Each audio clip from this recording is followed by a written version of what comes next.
All right, so I have my clips laid out for my animation. I have audio, and I want to save this, render it out as an MP4 so I can upload it to YouTube or Vimeo. So what I want to do is I wanted to click in my sequence window right here so that there's like a blue line sort of highlighting my timeline. Just click anywhere in it and it should turn blue. And then I'm going to go to the top here, go File, Exports, Media.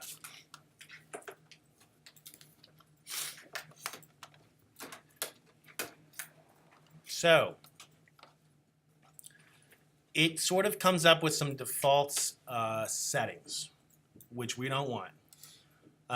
First thing I'm going to do, working down the screen, is I'm going to go from Format. Go to Format. Instead of QuickTime, I'm going to choose H.264, which is the encoding, the name of the encoder that MB4s use. Beneath your format is a preset. If you click on that, there's a lot of different options that come up. And these are for different like devices, also for different sort of like web streaming formats. So there's like Kindle Fire native resolution. A lot of these are very specific industry things. But if I scroll all the way down, there should be some options that are more relatable to me as a human being, and that is for Vimeo or YouTube. I'm going to choose YouTube 1080p HD, because that's the resolution we've been working on, 1080p, which is 1920 by 1080. And I choose that. Technician? What's the question? I'm sorry to disturb you. I'm waiting for the technician to open the lab next door. I didn't know if you had a technician. No, sorry. No, sorry to disturb you. You're fine. So all right, so I chose YouTube 1080p HD in the preset. We have an output name. If I click right here, it'll give me an option to choose where I save this file as well as how I name that file. I'm going to choose, it should generally create like a folder or something in like the file folder where you saved this project file. But I'm just double checking. I'm going to choose desktop, my project folder, and then just choose there. I'm going to call it just, I'll just leave midterm sequence is fine. Just save. You want to make sure that you have exports video and exports audio checked. If you have export audio unchecked, there will be no audio. I mean, pretty straightforward. Below this, there's like some summaries of like what's going on. We have the output, which is the video we're going to be creating. It has resolution here, the frame rate, and then it has target. That is the sort of bit rate it's encoding it at. So it's like the amount of data or like megabytes per second or bits per second that it is using to encode this file. So if you have a low value here, the file size is going to be really small, but it's going to look like all sort of glitchy and like messed up and like really like have a lot of visual artifacts and like compression that you can see in the video. We're gonna like, you know, because I chose this preset, because I chose YouTube HD, we don't have to worry about any of those because it already has like a sort of standardized compression rate and like bit rate. So we have the summary, this output, and then like the source, which is just like what you brought in, like what the sequence is, what you're starting from in the project. Over here we have, there's nothing really to play with here in effects. That's kind of like more pro stuff. I never use that at least. You can go over your audio settings. I wouldn't mess with any of these. They are, sort of geared towards what's good for YouTube, so you want to leave those alone.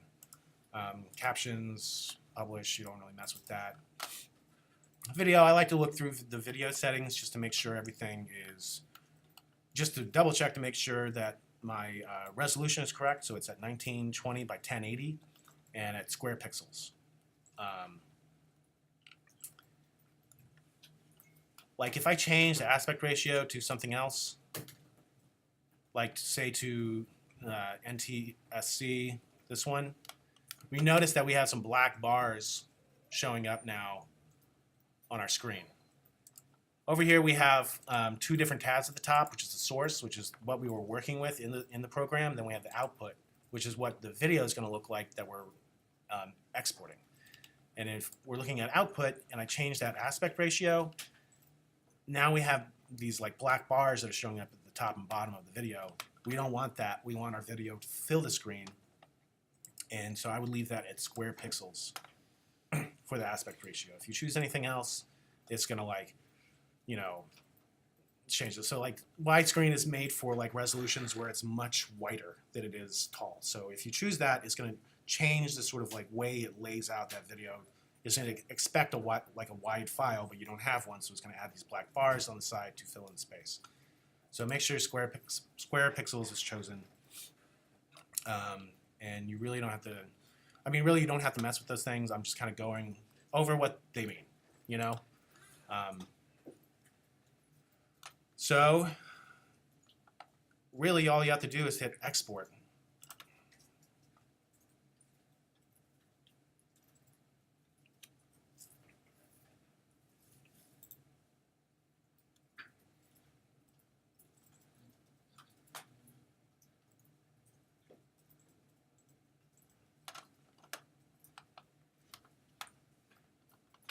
All right, looking good. I'm going to hide Premiere. I'm going to look up my folder here.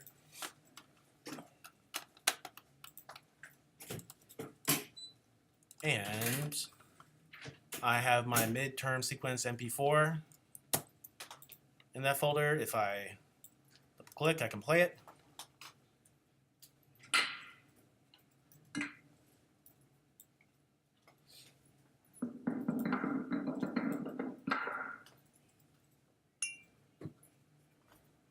Boom.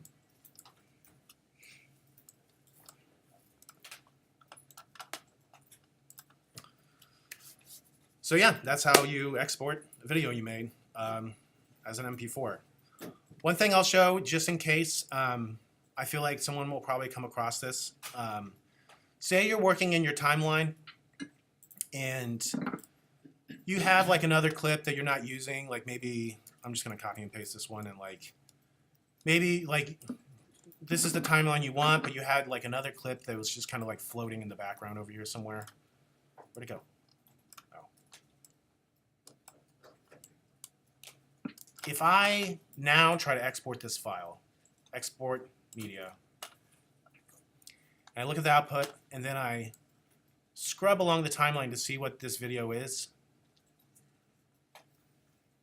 there's going to be a lot of blank space, and then there's going to be that floating clip that I left at the end. So when you export your timeline, Premiere is going to look at the first instance of media you have in there, which is this hammer clip. It's going to start there, and then it's going to find the last clip of any media you have in this timeline. And it's going to think, oh, the end of the movie is there. So it's going to automatically make that the end. So either clean up your scene, clean up your timeline so that the last media clip is the end of your video, or what you can do is you can mark when the video begins and when it ends. And so maybe I'll do something else. I'm going to add like a little, I'm going to add a title to this. So I'm going to left click, drag, and select everything in my scene. And then I'm going to left click, drag, and move it. You see next to where my mouse is, there's like a little like timeline pop up that shows you how far in the future you're moving it. And I'm just going to give myself 2 seconds into the future. And then I'm going to go, where is it?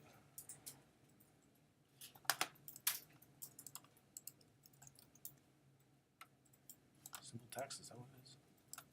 No. Been so long since I've done this.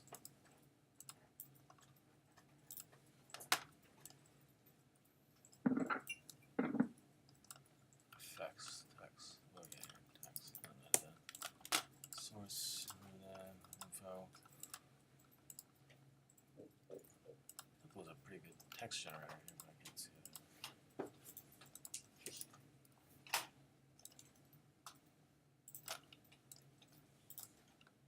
Oh.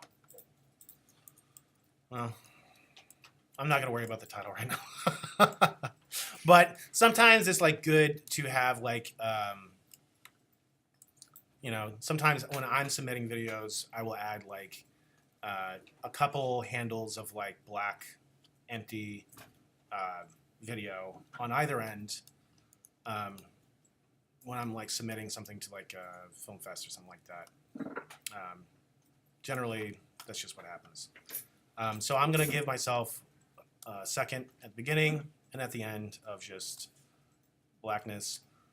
And I also wanted to sort of be able to choose the beginning and end specifically of when of the start and end of the MP4 I want to export. So if I go to the very beginning of my timeline, left click and drag to move my little timeline scrubber to the beginning. If I go to clip, sequence,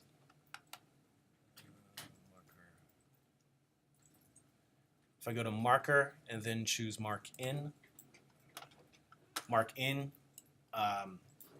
creates the point at which the video or the clip begins. And if I go somewhere after my clips and then choose marker, mark out, now we have this other sort of like highlighted window at the top that you can adjust, which just basically delineates the beginning and end of whatever you're going to export. So now if I go File, Export Media, and I scrub through to make sure, it looks like I just have a little bit of black at the beginning and at the end.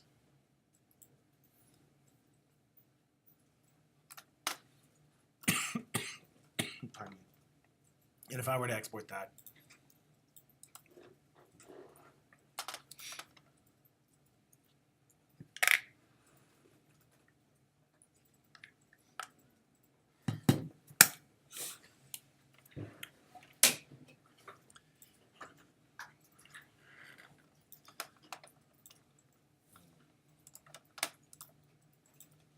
so I went to export again.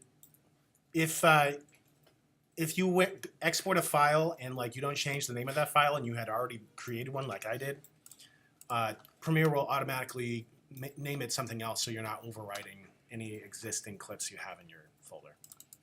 So it named it midterm sequence _1. If I play that, we have our file.